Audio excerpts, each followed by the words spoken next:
Dennis Pierce, Pickett Street Properties. Jesse Moore, Pickett Street Properties.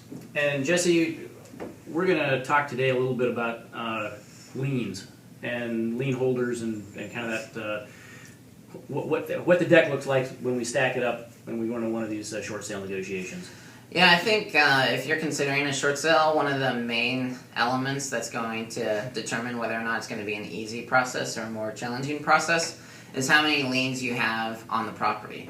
And so when you bought the property, did you get just a first mortgage? Did you put a significant amount of money down, or just 3.5% down? Or did you get a second mortgage to make up the difference, on your purchase money loan? Or possibly a third option, did you take out a second later that was not used as purchase money and then use that for paying off other debt or buying other articles? Right, and so I would say most commonly what we're used to dealing with is first position liens. That's your original mortgage. Mm-hmm. A second purchase money lien, or a second home equity line of credit. Right. And then sometimes we get into the third, fourth, and fifth liens, and we'll save that for another time. Yeah, that's going to be another conversation. So let's start with the first position short sale. Basically, if you're fortunate enough to only have one lien on your property, and that is the original purchase money loan on your home, that short sale process is pretty clean. It's pretty easy. I mean, honestly, that's like the holy grail of short sale candidates right there, is a one position lien short sale in Washington State. And the reason why is that important?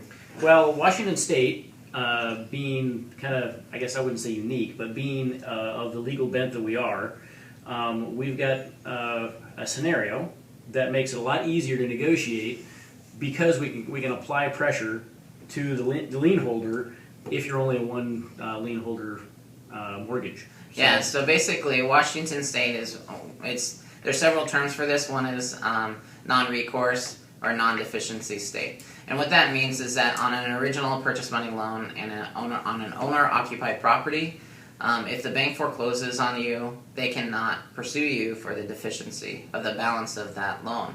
Right. And so we use that as leverage when we negotiate a short sale. And we basically tell the banks, hey, you could foreclose on this property, in which case you would get, whatever you can get at auction, and that's all. Or you have to market the property as an REO, and then you have no recourse to go after the borrower for any additional funds. And both of those options are typically going to net them less than they would going through a short sale. Yeah, about 15% less. Right. And so the real benefit then that we're proposing to them is mitigate your loss, and let's get this short sale offer that we have approved, and it will save you loss overall about 15%.